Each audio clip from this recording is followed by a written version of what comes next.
இன்றைக்கி என்ன பார்க்க போகிறோம்னா செல்லில் இன்ட்ரடக்ஷன் டு செல், அதோட diagram, parts of cell and their functions. Definition of cell. Cell is a living structural and functional unit of all living organisms enclosed by a membrane. ஒரு மெம்பரேனுக்குள்ளே தான் இந்த எல்லா செல்லுமே இருக்குது. எல்லா லிவிங் ஆர்கானிசம்ஸ்க்குமே நம்ம செல் தேவை. ஒவ்வொரு செல்லுக்கும் ஒவ்வொரு ஸ்ட்ரக்சர்ஸ் இருக்கும், ஒவ்வொரு ஃபங்க்ஷன்ஸ் இருக்கும். இந்த செல்ஸ் எல்லாம் எப்படி ரெப்ரொடியூஸ் ஆகுதுன்னா செல் டிவிஷன் மூலியமாக ரெப்ரொடியூஸ் ஆகுது. ப்ரீ எக்ஸிஸ்டிங் செல்ஸ்லேருந்து இன்ஃபர்மேஷனும் இது கலெக்ட் பண்ணி வச்சுக்கும் ஒவ்வொரு செல்லும். நம்ம உடம்புல மொத்தம் 200 டிஃப்ரெண்ட் டைப்ஸ் ஆஃப் செல்ஸ் இருக்குது. செல் பயாலஜினா செல்லோட பயாலஜி பற்றி படிக்கிறது. Study of structure, function and behaviour of cells. ஒவ்வொரு செல்லுக்கும் இருக்கிற ஸ்ட்ரக்சர், அதோட ஃபங்க்ஷன்ஸ், அப்புறம் நமக்கேற்ற மாதிரி அது எப்படியெல்லாம் பிஹேவ் பண்ணுதுங்கிறத தான் நம்ம படிக்க போகிறோம். Anatomy of animal cell. இதுதான் செல் வால். இங்கே சென்டரில் இருக்க பிங்க் கலரில் இருக்குது பார்த்தீங்களா, அது நியூக்ளியஸ். உள்ள நியூக்ளியோவில் எண்டோபிளாஸ்மிக் ரெட்டிகுலம் அதை சுற்றி இருக்கிறது. சென்ட்ரோசோம்ஸ், கோல்கி பாடி, லைசோசோம்ஸ் இதெல்லாம் உங்களுக்கு பார்த்தா உங்களுக்கே தெரியும். பார்ட்ஸ் ஆஃப் செல்லில் ஃபஸ்ட்டு பார்க்க போகிறது plasma membrane. It is a membrane found in all cells that separate the interior of the cell from the outside environment. இது பிளாஸ்மா மெம்பரேனோட வேலை என்னென்னா, வெளியிருக்க என்விரான்மெண்ட்டையும் உள்ளே இருக்க என்விரான்மெண்ட்டுக்கும் சென்டரில் இருந்து ப்ரொடக்ஷன் கொடுக்கறது. It is a outer flexible surface of a cell which helpful to flow of materials in and out of the cell and plays key role in communicating among cells. இது வேறு எதுக்கெல்லாம் யூஸ் ஆகுதுன்னா, ஒரு compound R ஒரு protein எதாக இருந்தாலும் உள்ளே வரத்துக்கும் வெளியே போகிறதுக்கும் இந்த மெம்பரேன் நடுவில் ஒரு இந்த செல் மெம்பரேன் சென்டராக இருக்குது. மீன்ஸ் இது இன்டர்மீடியேட்டாக ஆக்ட் ஆகுது. உள்ளே வரத்துக்கும் வெளியே போகிறதுக்கும் இதுதான் அலோ பண்ணால் தான் இது உள்ளேயும் வெளியும் நம்ம ப்ராடக்ட்ஸ் உள்ளே போகும் வெளியவும் வரும். அதோட பைண்ட் ஆகிறதும் சரி, மற்ற எதாக இருந்தாலும் சரி. Functions of plasma membrane. Protection. First protection. Plasma membrane forms a protective barrier around the cell, separating its internal environment from the external surroundings. It acts as a physical barrier to prevent harmful substances and pathogens from entering the cell. இது இதோட plasma membrane ஃபுல்லாக form ஆகுது ஒரு productive barrier மாதிரி. இதை தாண்டி எதுவும் உள்ளேயும் வர முடியாது, வெளியும் போக முடியாது. இது இன்டர்னல் என்விரான்மெண்ட்டுக்கும் அவுட்டர்னல் என்விரான்மெண்ட் இருக்கும், அதாவது எக்ஸ்டர்னல் என்விரான்மெண்ட்டுக்கும் ரெண்டுக்கும் நடுவில் சென்டராக இருந்து ப்ரொடக்ஷன் ப்ளே பண்ணுது. இது எதுக்கு ஒரு ஃபிசிக்கல் பேரியர் எதுக்குன்னா, பேத்தஜன்ஸ் எதுவும் உள்ளே என்டர் ஆகாமல் தடுக்கிறதுக்கு. ஒருவேளை அந்த டியூமர் செல்ஸ்லாம் ஃபார்ம் ஆகுதுல, அந்த மாதிரி எதுவும் இதை அஃபெக்ட் பண்ணாமல் இருக்கிறதுக்கு இது ஒரு பெரிய ரோல் ப்ளே பண்ணுது.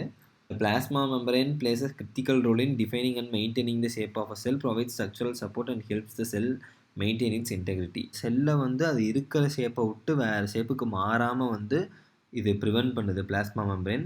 செல் recognition is the ability of a cell identify and interact with the other cells, molecules or particles. The plasma membrane contains specialized proteins such as glycoproteins and glycolipids that acts as a cell surface markers. These markers are involved in cell communication, immune responses and tissue recognition. They play a crucial role in processes like immune system function and tissue development. இது வேறு எதுவும் இல்லை, ரெகாக்னேஷன். செல் ரெகாக்னேஷன். ஒவ்வொரு செல்லும் இன்னொரு செல்லை ரெகாக்னைஸ் பண்ணுறது. இப்போ நம்ம ஹியூமன்ஸை நம்ம பார்த்த உடனே ரெகாக்னைஸ் பண்ணோம்ல, அதே மாதிரி ஒவ்வொரு செல்லும் அதோட ஸ்பீசிஸில் இருக்க செல்லை ரெகாக்னைஸ் பண்ணி ஒவ்வொரு ஜெர்ம்ஸை கொல்லணுங்கிறது ஒவ்வொரு செல்லோட ஃபங்க்ஷனாக இருக்கும். அதெல்லாம் சேர்ந்து ஜெர்ம்ஸை கொல்லும். இன்னொன்னோடது வேறு ஏதாவது ஃபங்க்ஷனாக இருக்கும், அதெல்லாம் சேர்ந்து அதோட ஃபங்க்ஷனை பார்க்கும். இந்த மாதிரி ஒவ்வொரு செல்லும் ஒவ்வொரு செல்லை ரெகாக்னைஸ் பண்ணுறது தான் செல் ரெகாக்னேஷன். அது எதுக்கெல்லாம் யூஸ் ஆகும்னா, இம்யூன் சிஸ்டம் கரெக்டாக ஃபங்க்ஷன் ஆகிறதுக்கு. அதான் நான் சொன்னேன், ஜெம்ஸை கொல்றதுக்குனா இது எல்லாம் ஒரே மாதிரி செல் சேர்ந்துட்டு ஒரே மாதிரி செல் ரெகாக்னைஸ் ஆகி அதெல்லாம் டீம் அப் பண்ணி ஜெர்ம்ஸை கொல்லும். அதுதான் இம்யூன் சிஸ்டம் ஃபங்க்ஷன். அதே மாதிரி இன்னும் அடுத்த செல்லை ஒவ்வொரு குரூப்பும் சேர்ந்துக்கிட்டு டிஷ்யூ டெவலப்மெண்ட் பண்ணும். அது அந்த செல்லோட ஃபங்க்ஷன். அதுதான் இது. அடுத்து பார்க்க போகிறது cytoplasm. Cytoplasm consist of 2 components there, cytosol, organelles. சைட்டோசோல்னா நம்ம அந்த செல்லுக்குள்ளே இருக்க fluid present inside cell membrane is called cytosol. ஆர்கனல்ஸ்னால் ஒவ்வொரு ஆர்கன்ஸ், அந்த ஆர்கன்ஸுக்கு அந்த ஃப்ளூயிட்ஸ்குள்ளே இருக்க ஆர்கன்ஸ் ஒவ்வொன்றும் இருக்குல்ல, அந்த மாதிரி. For example mitochondria, endoplasmic reticulum, கோல்கி apparatus, vacuoles, lysosomes. அந்த மாதிரி. அடுத்து பார்க்க போகிறது வந்து endoplasmic reticulum, a large dynamic structure that serves many Rolle's இந்த செல்லுக்குள்ளே இருக்க ஒரு லார்ஜ் டைனமிக் ஸ்ட்ரக்சர். இது வந்து நிறையா ரோல்ஸ் வந்து ப்ளே பண்ணும். கால்சியமை ஸ்டோர் பண்ணுறது, ப்ரோட்டீன் சிந்தசிஸ் பண்ணுறது அண்ட் லிப்பிட் மெட்டபாலிசம். லிப்பிட் மெட்டபாலிசம்னா வேறு எதுவும் இல்லை, அது ஒரு ஃபேட்டி காம்பவுண்ட்ஸ். அது வந்து நிறைய ஃபங்க்ஷன்ஸ் வந்து ப்ளே பண்ணும் நம்ம பாடியில். இது வந்து ஒரு பார்ட் ஆஃப் த செல் தான். இது என்னென்ன பண்ணுன்னா ஹெல்ப் பண்ணும். எதுக்கு? எனர்ஜி வந்து ஸ்டோர் பண்ணுறதுக்கும், மூவ் பண்ணுறதுக்கும், அப்புறம் விட்டமின்ஸ் அப்சர்வ் பண்ணுறதுக்கும், அப்புறம் வந்து ஹார்மோன்ஸ் மேக் பண்ணுறதுக்கெல்லாம் இது உதவி பண்ணும். இதில் 2 டைப்ஸ் இருக்குது. Rough endoplasmic reticulum, smooth endoplasmic reticulum. Rough endoplasmic reticulum RERன்னு ஷார்ட்டாக சொல்லுவாங்க. Ribosomes are attached on the surface to produce proteins for the rest of the cell to function. இதில் பாருங்கள், ரஃப் எண்டோபிளாஸ்மிக் ரெட்டிகுலம்ல மேலே க்ரீன் டாட்டாக வந்து ரிபோசோம் வந்து place ஆகிருக்கு. இது எதுக்கு அட்டாச் ஆகிருக்குன்னா, சர்ஃபேஸில் இருக்கிற எல்லா மேலே இருக்க சர்ஃபேஸில் அட்டாச் ஆகிருக்கு. இது வந்து ப்ரோட்டீன் ப்ரொடியூஸ் பண்ண ஹெல்ப் பண்ணி, அந்த ப்ரோட்டீன் என்ன பண்ணுன்னா செல் வந்து கரெக்டாக ஃபங்க்ஷன் ஆகிறதுக்கு இது ஒரு ஃபியூயல் மாதிரி யூஸ் ஆகும். ஸ்மூத் எண்டோபிளாஸ்மிக் ரெட்டிகுலம், SERன்னு short form. Ribosomes are not attached to the surface. It is the production site of fatty acids, phospholipids and steroid synthesis.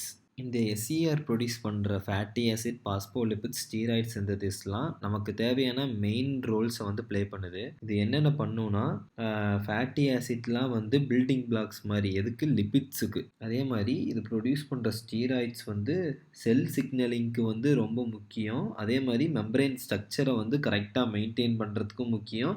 அதே மாதிரி இது என்னென்ன ஹார்மோன்ஸை சிந்தசிஸ் பண்ணுன்னா, அதாவது ஹார்மோன் சிந்தசிஸ் பண்ணுறதுக்கும் SER வந்து ஹெல்ப் பண்ணும்.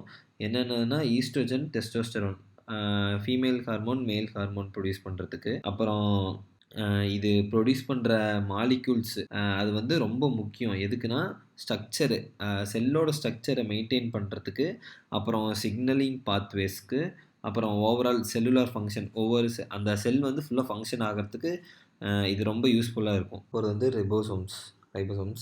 These are tiny spheres that contains ribosomal RNA and several riboproteins and production area for protein which is made up of 2 subunits.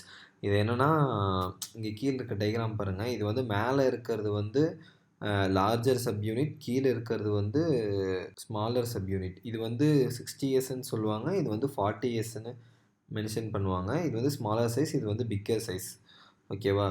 இதில் வந்து டைப்ஸ் இருக்குது, 2 டைப்ஸ் இருக்குது. மெம்பரேன் பவுண்ட், இன்னொன்று வந்து ஃப்ரீ ரிபோசோம்ஸ். மெம்பரேன் பவுண்டுனா endoplasmic reticulum, முன்னாடி பார்த்தோம்ல அந்த எண்டோபிளாஸ்மிக் ரெட்டிகுலத்தோட அட்டாச் ஆகிருக்கும் இந்த ரிபோசோம். கீழே காமிச்சனில் இந்த க்ரீன் கலரில் டாட்டாக இருந்துச்சு தான், இந்த மாதிரி. இதுதான் அந்த ரிபோசோம், இதுதான் இது. ஃப்ரீ ரிபோசோம்னா சைட்டோசோலில் வந்து ஃப்ரீயாக, அதாவது வாட்டரி சப்ஸ்டன்ஸ் வந்து நம்ம செல்லில் இருக்கும்ல, அதில் வந்து ஃப்ரீயாக இருக்கும். இந்த ரிபோசோம் எதுக்கு யூஸ் ஆகுதுன்னா, ப்ரோட்டீன் சிந்தசிஸில் மெயின் ரோல் ப்ளே பண்ணுது. இந்த ரிபோசோம் வந்து எல்லா லிவிங் ஆர்கானிசமில் இருக்க செல்லுலேயுமே ப்ரெசண்ட்டாக இருக்கும். அதே மாதிரி வந்து இந்த ரிபோசோம் வந்து மாலிகுலர் மெஷினாக வேலை செய்யும். அது எதுக்குன்னா, இன்ஃபர்மேஷன் என்கோடட் மெசஞ்சர் RNA, mRNAன்னு ஒரு இது இருக்கும், அதாவது ரிபோசோமல் RNA. அதே மாதிரி செவரல் ரிபோ ப்ரோட்டீன்ஸ் இருக்கா இதில். இந்த ரிபோசோமில் இருக்க RNA வந்து எதுக்கு யூஸ் ஆகணும், அமினோ ஆசிட்ஸ் எல்லாத்தையும் அசம்பிள் பண்ணி ஒரு பாலிபெப்டைட் செயின் மூலிமா ப்ரோட்டீன் சிந்தசிஸ் வந்து ஃபார்ம் பண்ணும். அதே மாதிரி இந்த டைப் ஆஃப் ரிபோசோமில் ஃபஸ்ட்டு ரிபோசோம் இருக்கேன், மெம்பரேன் பவுண்ட். இது வந்து எண்டோபிளாஸ்மிக் ரெட்டிகுலத்தில் வந்து அட்டாச் ஆகிருக்குமா மெம்பரேனில். இது வந்து என்ன பண்ணுன்னா, ப்ரோட்டீன் சிந்தசிஸ்க்கு வந்து ஹெல்ப் பண்ணிகிட்ருக்கோம். அதுக்கப்புறம் வந்து இந்த ஃப்ரீ ரிபோசோம்ஸ் வந்து இது கூட வந்து கடைசியில் ப்ரோட்டீன் ப்ரொடக்ஷனில் வந்து கடைசியில் வந்து டேக் பார்ட் வந்து எடுத்துக்கும். அதே மாதிரி இது வந்து ரெண்டுமே கோஆர்டினேஷனாக இந்த மாதிரி சேர்ந்து ஒர்க் பண்ணால் தான், ப்ராப்பராக ஃபங்க்ஷனிங் பண்ணால் தான் செல்ஸோட மெயின்டெனன்ஸ் வந்து கரெக்டாக இருக்கும். கோல்கை அப்பாரட்டஸ் ஆர் கோல்கை காம்ப்ளெக்ஸ்ன்னு சொல்லுவாங்க. இதான் இங்கே இருக்குது பார்த்தீங்களா, இந்த மாதிரி ஸ்ட்ரக்சரில் தான் இருக்கும். கிராமில் காட்டுறேன். இங்கே இருக்குது பார்த்தீங்களா, இந்த கோல்கை பாடின்னு, இந்த ஸ்ட்ரக்சர் தான் அது. இந்த கோல்கை அப்பாரட்டஸ் வந்து எதுக்கு யூஸ் ஆகுதுன்னா, எண்டோபிளாஸ்மிக் ரெட்டிகுலமில் வந்து நம்ம ப்ரோட்டீன் ஃபார்ம் ஆகுது இல்லையா, அந்த ப்ரோட்டீனை வந்து ப்ராசஸ் பண்ணி, மாடிஃபை பண்ணி, பேக்கேஜிங் பண்ணி அந்த பாஸ்போலிபிட்ஸாக மாற்றி நமக்கு எப்படியெல்லாம் வேணுமோ அப்படிலாம் யூஸ் பண்ணுறதுக்கு. அதாவது இது வந்து ஆக்சுவலாக செல்லில் இருக்க ஒரு போஸ்ட் ஆஃபீஸ்னு நினச்சிக்கோங்க. இது என்ன பண்ணுன்னா, ஒவ்வொரு புரோட்டீனும், ஒவ்வொரு இது பண்ணுற ஸ்டீராய்டு, ப்ரொடியூஸ் ஆகுற எல்லாமே எது எது எங்கெங்கே போகணுங்கிறத முடிவு பண்ணுறது கோல்கை அப்பேரட்டஸ் தான். அதாவது இது like a post office ensuring they go to the right place இந்த செல். ஒவ்வொரு இதுவும் கரெக்டான பிளேஸுக்கு போகிறோங்கிறத இதுதான் என்ஷூர் பண்ணுது செல்லில். இது வந்து செல்லோட குவாலிட்டி கண்ட்ரோல் டிபார்ட்மெண்ட் மாதிரி. இது வந்து make sure every thing is ready for use or export such as hormones, enzymes or cell membrane components. Cell மெம்பரேனுக்கு தேவையான காம்பவுண்ட்ஸ், இல்லை ஹார்மோன்ஸு, இல்லை என்சைம்ஸ் எதாக இருந்தாலும் எது எங்கே போகணுங்கிறத முடிவு பண்ணுறது கோல்கை அப்பேரட்டஸ் தான்.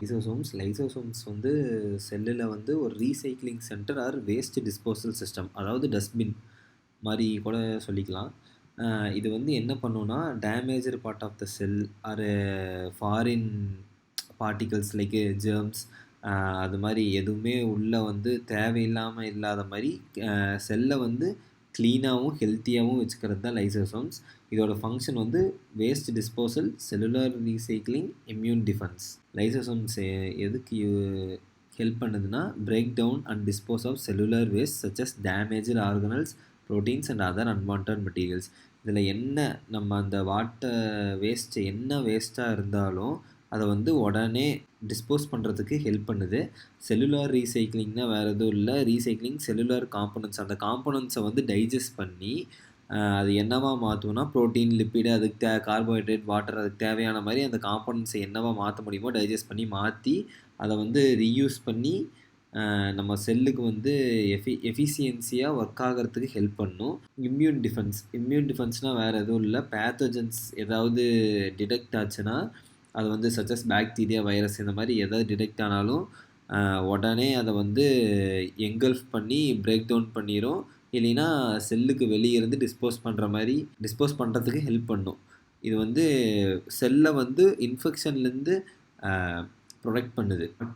இது அதாவது மற்ற பார்ட்ஸ் ஆஃப் த செல் வந்து அடுத்த வீடியோவில் நான் எக்ஸ்பிளைன் பண்ணுறேன். ஒரு வேளை இதில் நான் சொன்னது ஏதாவது புரியலை இல்லை தப்பாக இருக்குது அப்படின்னா, உங்களுக்கு ஏதாவது கரெக்ட் பண்ணணும்னு உங்களோட சஜஷன் இருந்தால் அதை வந்து நீங்கள் கமெண்ட்டில் சொல்லுங்கள். அடுத்த வீடியோவில் வந்து நான் அதை கிளியர் பண்ணுறேன். தேங்க்யூ.